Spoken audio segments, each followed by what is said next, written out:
Hey, Bill O'Reilly here for Newsmax, and this is the Talking Points Memo. It'd be very interesting to see if President Trump campaigns on how the far left has hijacked the Democratic Party.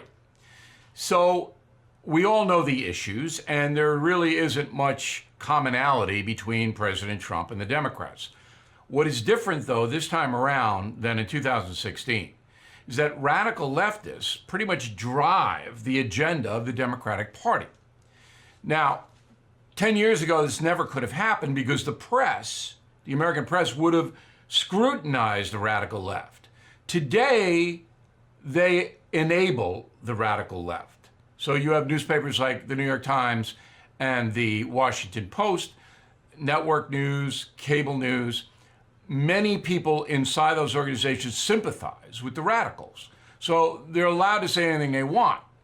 And the perfect example is Alexandria Ocasio-Cortez saying, she's a congresswoman, that the United States has concentration camps on its southern border, that migrants being detained for illegally crossing our border are being put into, quote, concentration camps.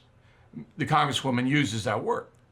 Now, if you know anything about history, if you've read Killing the SS, my latest book, this is an irresponsible statement in the extreme.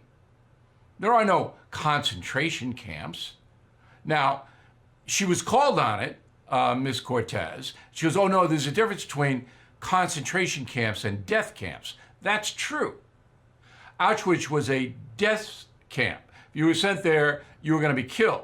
Dachau, outside of Munich, was a concentration camp for political prisoners and other so-called undesirables by the Nazi Party. You didn't necessarily die in Dachau. You did in Auschwitz. So at least a congresswoman knows that. But to say that U.S. detention centers are concentration camps is grossly irresponsible. And 10 years ago, she never would have gotten away with that in the media, but now she does. And Congresswoman Cortez is about the most radical left politician, elected politician I've ever seen. Second, reparations for slavery. There is a hearing in the House this week in a subcommittee, first time ever, about possibly giving African Americans cash payments or land, all right, to make up for slavery in the 19th century. Well, this is never going to happen, and it shouldn't happen. I wrote a column in detail on BillO'Reilly.com. I hope you read it. And it's very personal because my family lost everything in Ireland. The British seized my family's land during the famine. And it was shocking what happened. And if you go into every country, including this one, the government has abused the people at times. Native Americans, aren't they entitled to reparations? And there was an article this week in the New York Times, an op-ed said, gays are entitled to reparations. Well, everybody's entitled to reparations. Not going to happen.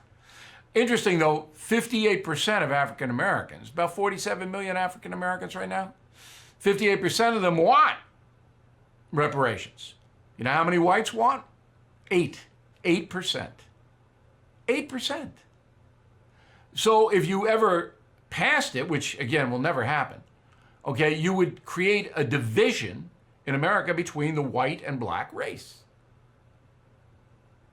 That's good policy. Now, I can get into this in a very micro way, but again, it's better if you read it. If you read it on BillO'Reilly.com, because then you'll be able to read it slowly and get all of my points. Going back to President Trump, he can campaign on, do you want these people? Is this what you want?